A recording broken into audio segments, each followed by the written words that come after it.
Hey guys, Casey with Straight Six Archery here in Missoula, Montana. I'm here to bring you my bow review. Not a review, I'm just going to run down what I used this past archery season. In Montana, our archery season is mostly closed. It's rifle season, but we're getting into some later stuff, and I'll still be using this up until about January. But quickly, I'm just going to tell you what I personally use and why. Shooting the Mathews VXR 31.5 this year. Fit me really well over the 28, and we sell 5 unbelievable brands in here, and this one felt best in my hand. 31.5 axle to axle, 6-inch brace height, IBO at 343. Those are basic math numbers, but I'm going to get to the speed here shortly. 29.5-inch draw length on this specific model felt great for me.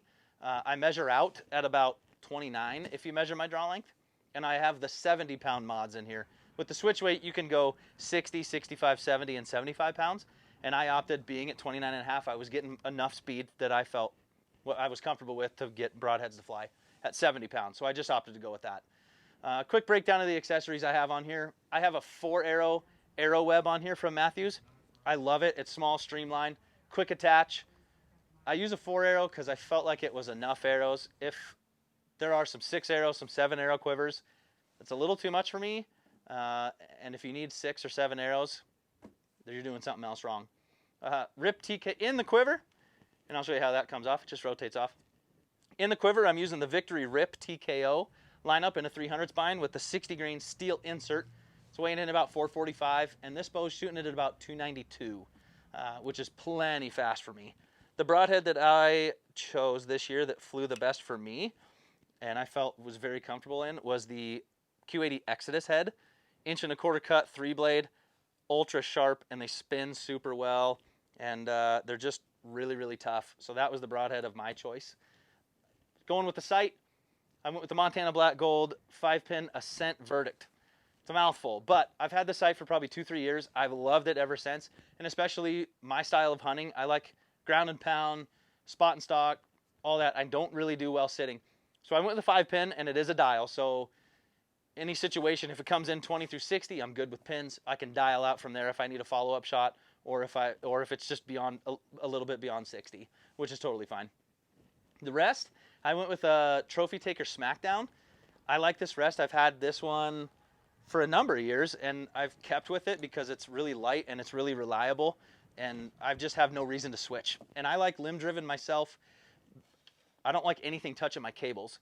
A cable-driven rest ties into this bottom cable. I am a fan of them. It's our #1 selling rest at the shop. Me personally, I just like limb driven. One thing I do want to point out, everybody's worried about this cord going from the rest to the limb. Well, once I put this quiver back on here, it really covers it up, and we'll do a little shot of it covering it up. It's fine. It doesn't bug me at all having it down on my limb. I actually like it a lot like that. Stabilizer wise, I went with the bee stinger off the front. This is a 12-inch bee stinger on a quick disconnect, so it comes off really, really fast. I have 3 ounces right here. And on the back of my bow, I have the bee stinger sidebar mount with just 8 ounces. I don't have anything on a bar. I used to, but then I found the bar kind of got a little cumbersome, and I liked weight on the left side. So I just have the 8 ounces right there just to offset the weight a little bit on my bow, and it balances incredibly well. Couple key features of my setup. I have extra D-loop material and serving on my riser at the bottom half, just in case maybe the cord, maybe I nick it with a broadhead, or maybe it comes undone. Or never had it happen, but that's peace of mind for me. Maybe I need to tie a D-loop in the field. It's not a problem. And then on the grip, something I did this year was skateboard tape on the back of the grip. Felt like I could be really, really consistent with it, and it's helped a ton, especially in cold weather, wet weather, or when your hands are sweaty. I felt like it was really, really nice to have something grippy on the back of my palm where I could just get into that grip in the throat of it where I like to be and go from there. Release-wise, I went with the True Ball short and sweeter on the tether, and I got it about as short as you can get it. I like to be really into that second digit of my finger back on my anchor points, and it is just a hook-style release, which I love. So check this stuff out. If you like what you see, head over to straight6archery.com. Check out my gear list under staff picks, and all of this is on there. And you can grab it for yourself, add it to your cart, and if you want to see it in person, swing on by. Thanks for watching.